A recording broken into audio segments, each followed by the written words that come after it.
सगळ्यात प्रथम तर सगळ्यांना जय शिवराय, जय ज्योतिबा आणि जय भीम सगळ्यांना आणि जय संविधान. काय बोलावं मला काही समजत नाहीये, पण आज संविधान दिवस आहे हे सगळ्यांना माहिती आहे. कुठल्या पण महापुरुषाने कुठल्या विशिष्ट जातीसाठी काम नाही केले आणि त्याच्यामध्ये स्त्रियांसाठी ज्यांनी काम केले ते माझ्यासाठी पुनर्जन्म देणारं व्यक्तिमत्व आहे. मग ते महात्मा फुले तर आहेच, ज्यांनी शिक्षण दिलं. त्यानंतर रघुनाथ कर्वे ज्यांनी संतती नियम देऊन स्त्रियांचं आयुष्य सुकर केलं. आणि तिसरे म्हणजे जे कायमच ज्यांना पिढ्यानपिढ्या त्यांचं ऋण फिटणार नाही असे डॉक्टर बाबासाहेब आंबेडकर, ज्यांनी हिंदू कोड बिल, म्हणजे आज मला शोकांतिका आहे की मी जेव्हा जय भीमचा नारा लावला तेव्हा मला पोलीस स्टेशनला घेऊन येणारी जी महिला होती तिला पण म्हटलं, बाई आज तुझी वर्दी घालून मला घेऊन चाली ना पोलीस स्टेशनला, हे पण त्या बाबासाहेबांची कृपा आहे बरं तुझ्यावर. मला हसायला आलं, मी अजूनही आनंदी आहे, मला काही वाईट वाटत नाहीये. माझी नोकरी, माझं प्रमोशन मला काहीच कळत नाही, कारण माझ्या बाबासाहेबांनी हिंदू कोड बिलाचा जो राजीनामा दिला होता तो माझ्यासारख्या महिलांसाठी दिला होता. त्यांना माहिती होतं का भविष्यात माधवी जाधव जन्माला येणार आहे नाशिकमध्ये आणि ती माझ्या अस्तित्वासाठी लढणार आहे? नव्हतं माहिती, पण आमचं अस्तित्व निर्माण व्हावं. आज ज्या बसल्या आहेत ना तिकडे मंत्रिमंडळात डोक्यावर पदर घेऊन निवडणुक्या पुरत्या, त्या पण बाबासाहेबांच्या जीवावर बसल्या आहेत. नाही तर विशिष्ट जातीने तेच काम करायचं असं लिहून ठेवलं होतं. चूल आणि मूल याच्या पलीकडे ह्यांच्या संविधानानुसार कुठला वाव स्त्रीला नव्हता. आणि ज्या संविधानाने आज मला ही ताकद दिली आहे त्या बाबाला जेव्हा हे संपवायला जात आहे तेव्हा त्यांची ही लेख तेवढ्याच निडरतेने उभी राहिली आणि ह्याचा मला खूप अभिमान आहे.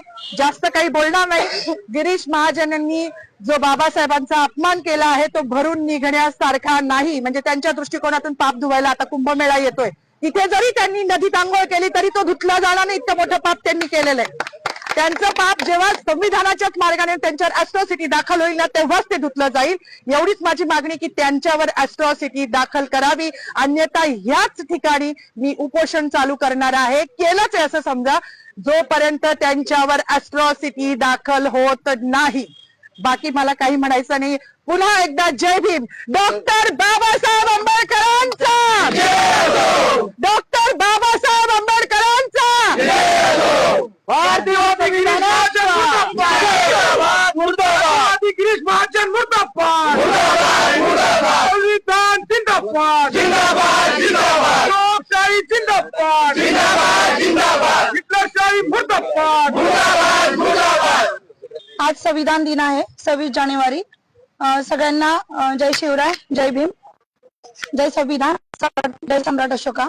माझं म्हणणं एकच होतं की आज 26 जानेवारी 1949 रोजी संविधान लागू झालं होतं. तर आज जो काही आपण हा दिवस साजरा करतो आहे प्रजासत्ताक दिन, हा फक्त भारतीय संविधानामुळे करत आहोत. जर भारतीय संविधानच नसतं तर आज आपण एका छताखाली सर्व धर्मीय लोक जमलोच नसतो आणि हा जातीभेद राहिलाच नसता. तर माझं एकच म्हणणं होतं की गिरीश महाजन यांनी, मंत्री महोदयांनी शिवाजी महाराजांचा जयघोष केला, संभाजी महाराजांचा जयघोष केला. मग बाबासाहेबांचा असा काय गुन्हा होता का बाबासाहेबांना का असं मुद्दामून डावललं जात आहे की हा असं? हे खूप म्हणजे त्यांनी असं करायला नको होतं.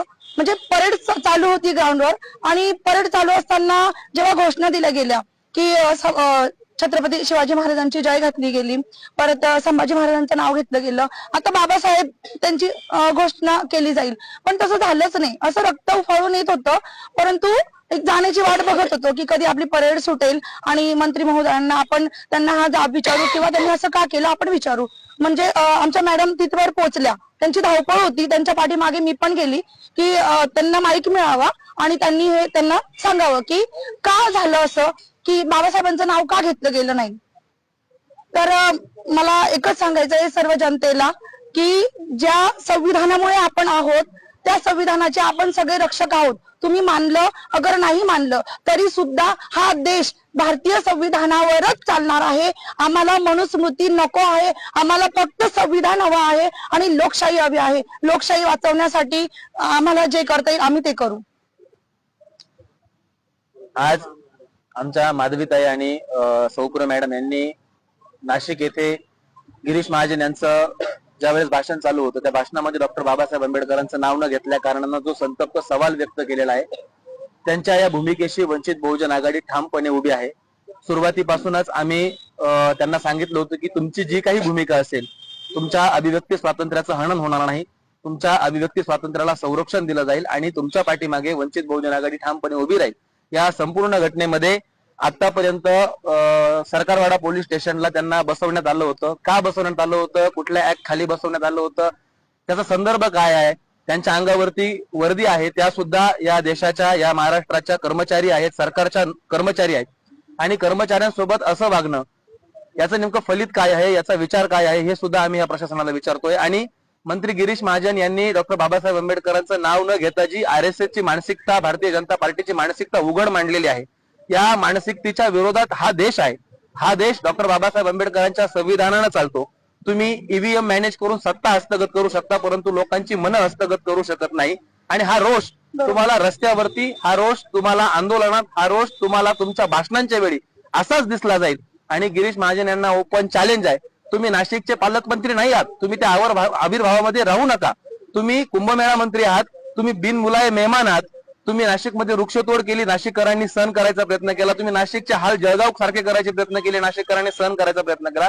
परंतु आता नाशिककर तुमच्या या महाचुकीला, घोड चुकीला विसरणार नाही आहेत. तुम्ही डॉक्टर बाबासाहेब आंबेडकरांचा अपमान केलेला आहे. गिरीश महाजन, तुम्ही नाशिक सोडून परत जळगावला जा.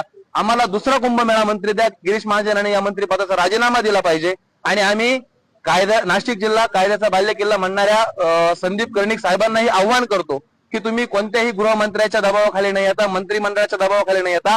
हा तमाम दलितांचा, तमाम आंबेडकरी प्रेमींचा अपमान आहे. या अपमानाच्या ऍक्ट नुसार तुम्ही अनुसूचित जाती जमाती प्रतिबंध कायद्याच्या अनुसार गिरीश महाजनवरती गुन्हा दाखल केला पाहिजे. आणि हीच मागणी या दोन्ही कर्मचाऱ्यांची आहे. आणि या मागणीला वंचित बहुजन आघाडीचा पूर्णपणे पाठिंबा आहे.